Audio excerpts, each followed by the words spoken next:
দর্শক, এই মুহূর্তে প্রধান নির্বাচন কমিশনার কথা বলছেন, আমরা সরাসরি চলে যাব সেখানে। এবং ন্যায় বিচারই হবে ইনশাআল্লাহ আমাদের এখান থেকে। ধন্যবাদ আপনাদের। পোস্টার তো কোথায় আছে? আমি তো পোস্টার তো দেখি না। এনসিপি, জামাত এবং ইসলামী আন্দোলন আপনার সঙ্গে মিটিং করেছে গত 2 দিনে। তারা আপনাদের কাছে বলে গেছে যে আরেকটি পাতানো নির্বাচন হলে রাজপথে নামবে স্যার। আপনি কি মনে করছেন স্যার? কোনো পাতানো নির্বাচন হবে না, রাজপথে নামারও দরকার হবে না। কোনো পাতানো নির্বাচন দেশে ইনশাআল্লাহ হবে না।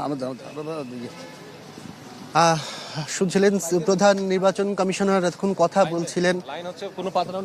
লাইভে কি প্রধান নির্বাচন কমিশনার এতক্ষণ কথা বলছিলেন। আসলে তিনি আজকে আপিল গ্রহণের যে চতুর্থ দিন, সেই চতুর্থ দিনের যে কার্যক্রম শুরু হয়েছে সকাল 10টায়, সেটি দেখার জন্য মূলত ইলেকশন কমিশনের যে বুথগুলো খোলা হয়েছে সেখানে এসেছেন।